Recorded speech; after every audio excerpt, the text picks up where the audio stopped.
what is sustainability? Who doesn't know about sustainability? Oh, what a surprise. Yeah. Oh, are you putting your hand up, Paul? No, you do, because you've been on the podcast, so you know. Yeah, okay. So Mike mentioned ESG criteria, so environment, social and governance, and that tends to be the kind of three-pillar framework that's generally used when you talk about sustainability, certainly from a reporting point of view. But for me, because it's become quite regulatory and we talk about ESG reporting and criteria, it kind of takes a bit of the emotion out for me. So as a marketer, I love emotion. That's what sells products and services to people. It's what sells businesses to people and values.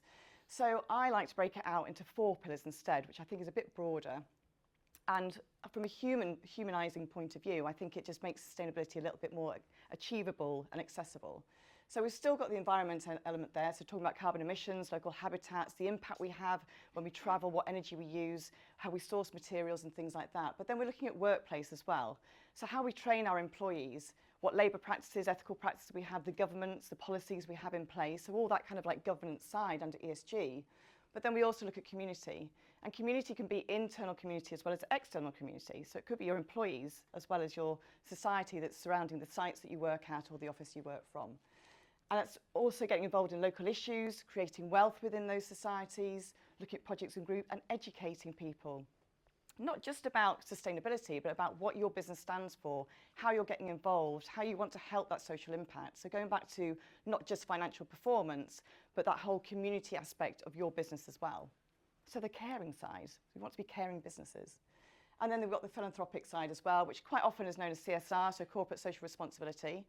And certainly in the past, CSR has been kind of almost, I don't know, just enveloped in kind of like giving money to charity, which is a great thing, by the way. There's no bad news here. It's all good news.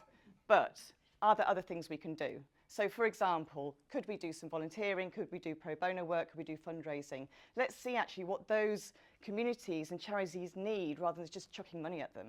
So it makes really true good social impact. So like I said, sustainability is a massive, massive area, and there's lots of elements to it. So I like to actually use one term, 3 words basically, that cover all of it, and I think is much easier to comprehend. And it's about being more responsible. So as individuals, being more responsible, whether that's in the workplace or at home, as businesses and organisations, as funders, investors, just being more responsible, being more caring about what we're doing and how we're doing it, who we're impacting on, what we're impacting on, and how we can bring more positive impact. So why does it even matter?